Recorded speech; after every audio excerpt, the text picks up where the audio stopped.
ভক্তবৃন্দগণ, শ্রী শ্রী রাধারস সুধানিধি গ্রন্থের ২৪ নং শ্লোকেতে গ্রন্থকার শ্রী প্রবোধানন্দ সরস্বতী পাদ বললেন, গত্বা কালিন্দ তনয়া বিজনাবতারৌ মূর্ধৌ বৃত্তান্তমৃত মঙ্গল নমঙ্গ জীবম শ্রীরাধিকে তব কদা নবরাগরেন্দ্র পশ্যামি মগ্ন নয়নম স্থিতমূর্ছনিপে। হে শ্রী রাধিকে, যমুনার নির্জন প্রদেশে গমন করিয়া তোমার অনঙ্গ জীব অমৃতাঙ্গের ঊর্ধ্বতন করিতে করিতে আমি কবি তোমার নব নাগরেন্দ্রকে উচ্চ কদম্ব শাখায় উপবেশন করিয়া মগ্ন নয়নে তোমার শ্রী অঙ্গের প্রতি চাহিয়া থাকিতে দেখিব।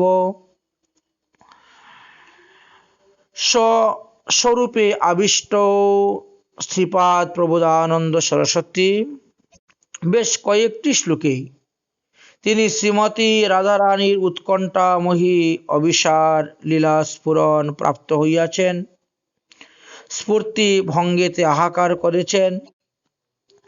সাবিষ্ট বস্তু প্রাপ্তির জন্য শ্রীপাদের তীব্র উৎকণ্ঠা আমরা দেখতে পাচ্ছি। শ্রীপাদ গোস্বামীগণের চরিত সাধকের ধ্রুবতারার ন্যায় সাধন পথের চরম লক্ষ্য বস্তু আমাদেরকে শিক্ষা দিচ্ছেন।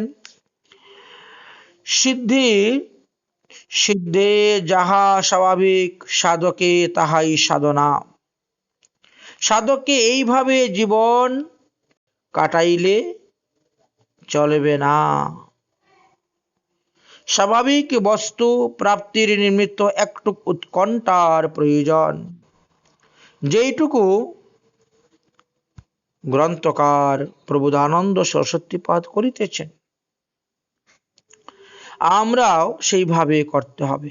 বর্তমানে আমরা যেভাবে ভজন করতেছি, যেইটুকু ভজন করেছি তাহাতেই তৃপ্ত হইয়া আছি।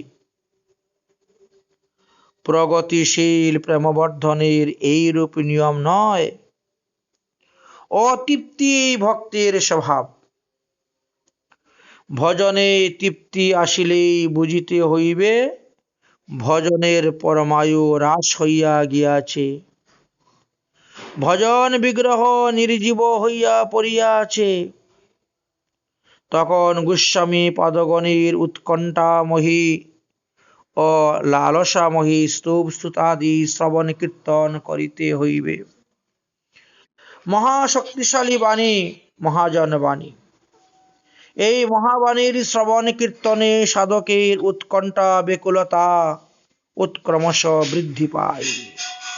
তাই গোস্বামী পাদগণ তো নিত্য সিদ্ধ পরিকর, কিন্তু তথাপিও তারা সাধন সিদ্ধ প্রেমিকের উৎকণ্ঠায় যে কত অপূর্ব তাহা বর্ণন করেছেন। গোবর্ধন, বাস্তবে আমাদের গোবর্ধনের সিদ্ধ কৃষ্ণদাস বাবাজি মহারাজ সমস্তে বিরচিত তিনার একটি পদ, প্রার্থনা পদ আমরা আস্বাদন করিব। তিনি বলেছিলেন, আহা বৃন্দাবনেশ্বরী তুহা বিচ্ছেদ অনলে নিরবধি প্রাণ মোর ধিকি ধিকি জলে।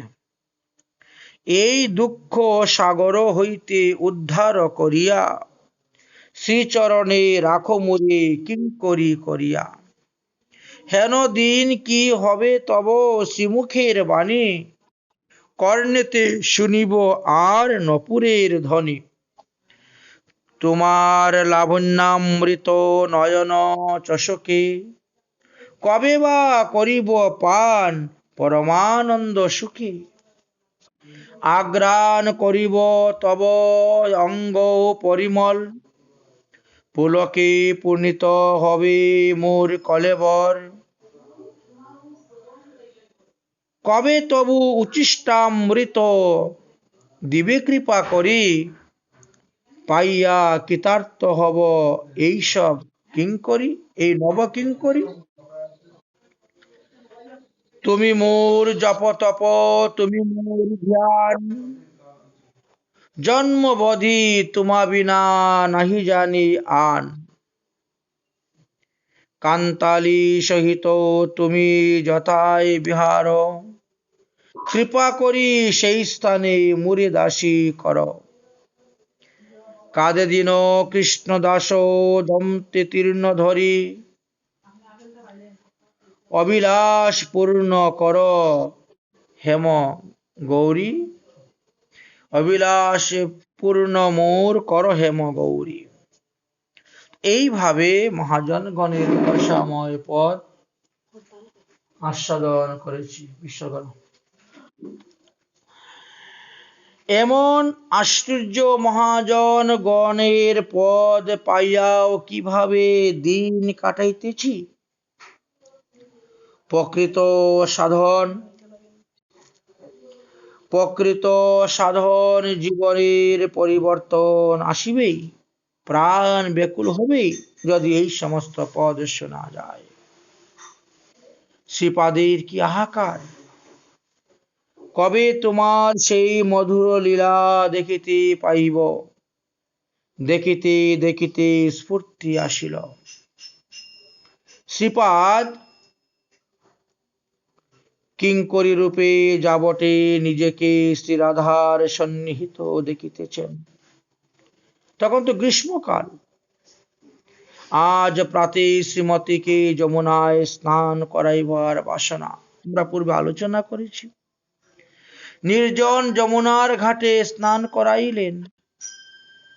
কিঙ্করী রূপে শ্রীপাদ শ্রীরাধার সহিত যমুনায় চলিয়াছিলেন।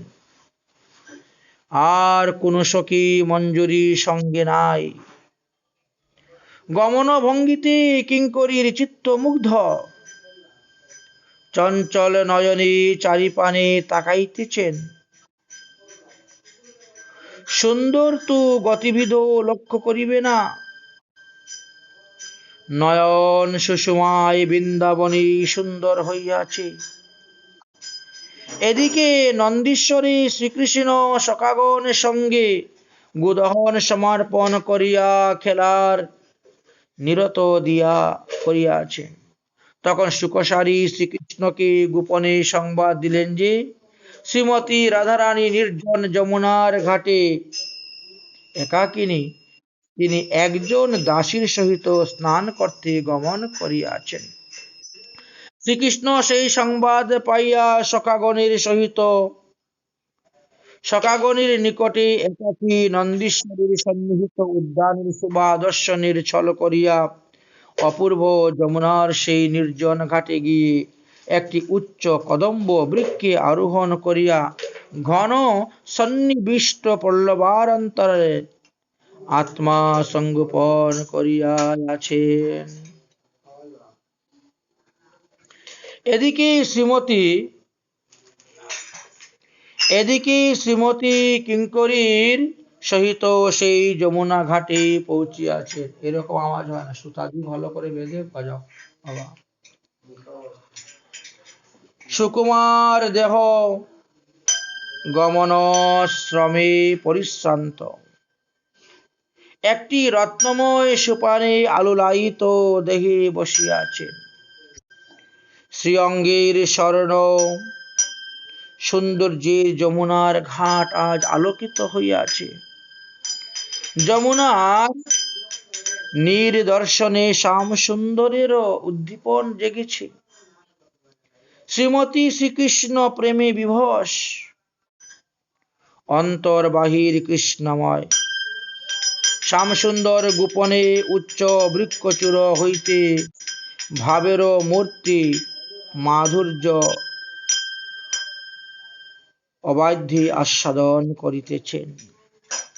নিরলা যমুনায় নির্জন ঘাটে কিঙ্করী শ্রী অঙ্গে তৈল মর্দন ভঙ্গ করিতেছেন। প্রথমে মেঘ শ্যামল্য কেশ দামের বন্ধন মোচন করিয়া সুগন্ধিত তৈল দিয়া কেশ সিগ্ধ করত, মণিময় প্রসাধনর ধারা কেশ প্রসাধন করিতেছেন।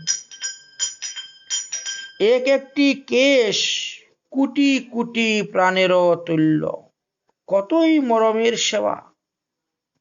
কেশ প্রসাধন সমর্পণ হইলে নারায়ণী সুগন্ধি তৈল দ্বারা প্রণয় ভরে শ্রী অঙ্গের উদ্ঘাটিত করত তৈল ভঙ্গ করাইতেছেন। যে অঙ্গের খবর সর্বজ্ঞ শ্যাম কোনদিন লইতে পারেন নাই, সেই অঙ্গের মাধুরী আস্বাদনের লালসায় শিকর চূড় এখন বৃকচূর অবিলম্বন করিয়াছেন। মার্মিক তৈলমর্ধন কিঙ্করী জানেন স্বামীর হস্তের স্পর্শ কেমন, সেইরূপ স্পর্শ করিতেছেন স্বামিনী মগ্না। তৈলমর্দনের পর কিঙ্করী পদ্ম পরাগাদিত উদ্বর্তন দিতেছেন। শ্যামসুন্দরের বৃক্ষ শাখা হইতে নিঃশব্দে শ্রীমতীর অনাবৃতি অঙ্গের মাধুরী দর্শনে মগ্ন সেই নয়ন দ্বারা তিনি আস্বাদন করিতেছেন। মাধুরী ধারা যেন শ্রী অঙ্গ হইতে ঝরিয়া ঝরিয়া পড়িতেছে। কি অপূর্ব সুষমা রাশি! শ্রী অঙ্গ যেন অমৃতময় সুধার প্রতিমা। শ্যাম নয়ন চষকে অবাধে সুধারাশি লেহন করিতেছেন। গৌরাঙ্গীর দিমি স্মৃতি মধুরিমা নেত্রাঞ্চলে ধ্রাগিমা বক্ষার্জুম গরিমা ইত্যাদি উপাধি দিয়েছেন। তাই মাধুর্যের অনুভব হইতেছে। হৃদয়টি রসভরে জমাট বাঁধিয়া গিয়াছে, তাহারও আস্বাদন আছে। গাত্রে কুটি তরিত ছবি প্রবাহ হইতেছে। নয়ন দ্বারা আস্বাদন সুধা আস্বাদন করিতেছেন। তাই নয়ন আস্বাদন রসে মগ্ন। ইহা স্বর্গীয় অমৃত নহে, বরামৃত স্বরূপাশ্রী যাহার, সেই মহাভাবরূপ শ্রেষ্ঠ অমৃত। তাই সচিদানন্দের এই রস আস্বাদ্য।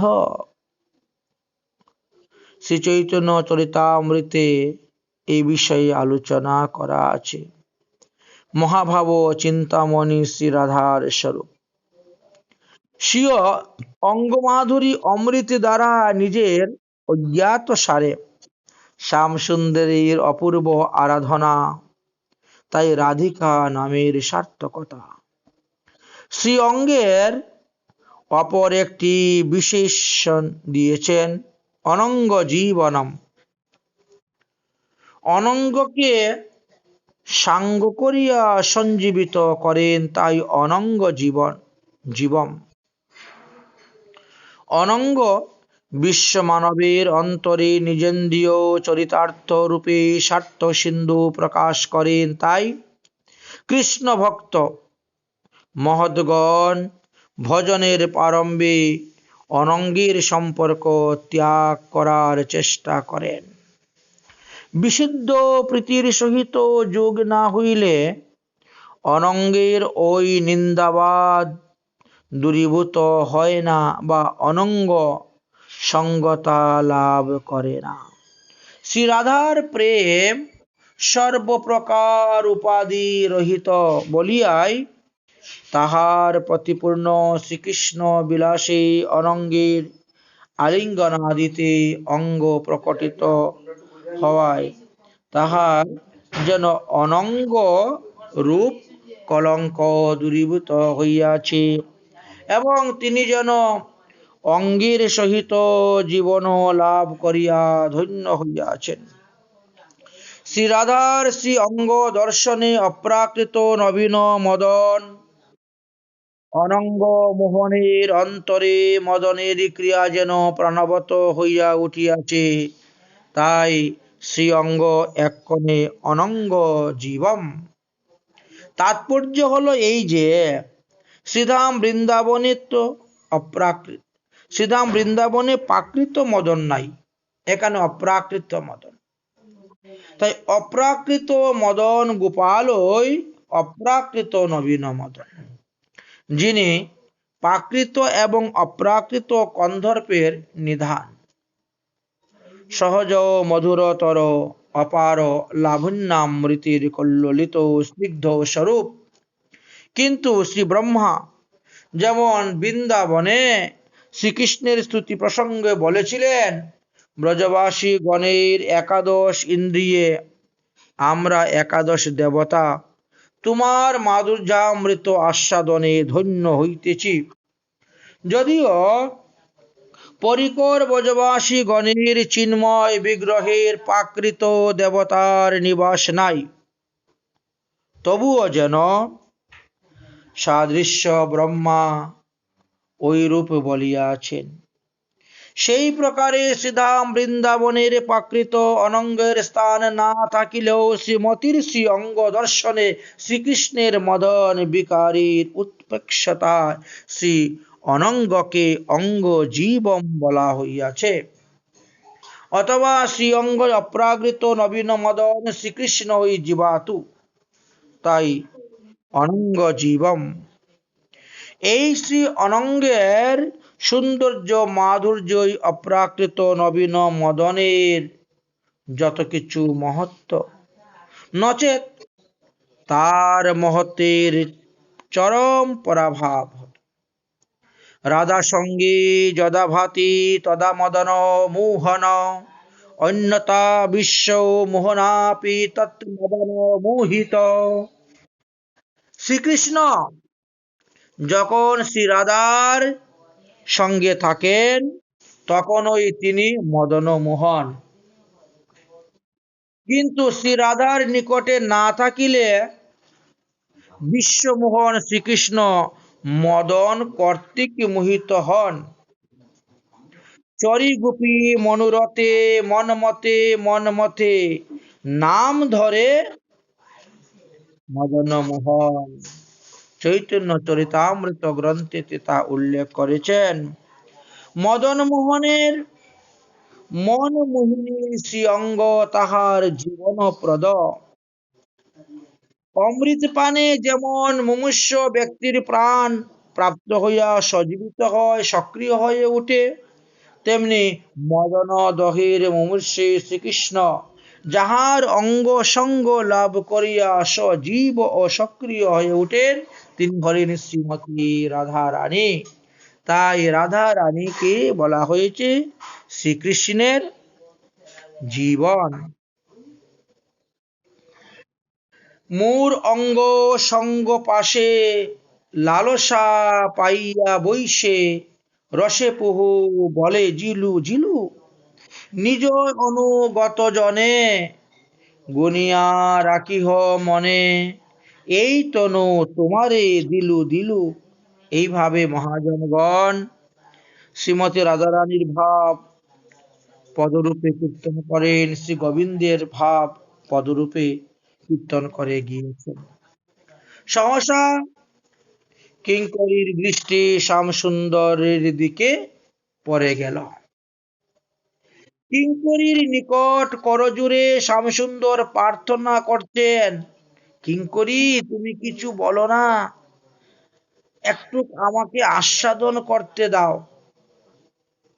রসের কিঙ্করীর অবস্থা দেখিয়া রসে বিমগ্না সহসা স্ফূর্তির বিরাম হইল। সাধক আবেশে আহাকারের সহিত এই লীলাটি দর্শনের জন্য তিনি বার বার প্রার্থনা করতে লাগলেন। কালিন্দীর তটে নিপহি নিকটে নির্জন ঘাটেতে প্যারি, সোনার প্রতিমা বসাইয়া তোমার রতন বেদির উপরি, যার অঙ্গামৃত করে সঞ্জীবিত অনন্ত অনঙ্গগণে, হেন রাই অঙ্গে কতই না রঙ্গে বিলেপি বর্তনে, উচ্চপি নিপডালে বসি কৌতুকে নবনাগরেন্দ্র হরি, মগেন নয়নে করিলে দর্শন প্রীতি অঙ্গে সুমাধুরী, ঐচন দুহক কেলি রসায়ন দেখি কি দুনয়নে, কহব করুণা কৃষ্ণ প্রিয়তমা প্রবোধানন্দ ভনে। প্রবোধানন্দ সরস্বতী পাদ কিঙ্করী রূপে শ্রীমতী রাধারানীর শ্রী অঙ্গ মর্দন তৈল মর্দন আদি করিয়া শ্রী যমুনায় স্নান করিয়েছিলেন। গোবিন্দ কদম্ব শাখাতে থেকে লুকিয়ে সেই সমস্ত দর্শন করেছিলেন। দৈবক্রমে হঠাৎ কিঙ্করী দৃষ্টি পড়ে সেই কদম্ব শাখায় শ্রীকৃষ্ণ বসে আছেন। শ্রীকৃষ্ণ তখন করজুড়ে কিঙ্করীকে মিনতি করে বলছেন, আমি যে এখানে লুকিয়ে আছি একথা তুমি বলিও না, এবং তুমি যেভাবে সেবা করে যাচ্ছ সেইভাবেই সেবা করো। আমি আরো কিছুক্ষণ শ্রীমতী রাধার অঙ্গ দর্শন করে আস্বাদন লাভ করিব। এমন সময়ে তিনার লীলাস্মরণটি ভঙ্গ হয়ে গেল, স্ফূর্তিটা বিরাম হয়ে গেল। সঙ্গে সঙ্গে তিনি গোবিন্দের চরণে আর কি প্রার্থনা করেছিলেন, রাধারানীর চরণে আর কি প্রার্থনা করেছিলেন, সেই শ্লোকটা 25 নং শ্লোকেতে বর্ণনা আছে। শ্রীমৎ মহাপ্রভুর কৃপা হলে আগামী করল এই শ্লোকের আস্বাদন করব। আজকের মতন ভগবতীয় কথা আমাদের এখানেই বিশ্রাম।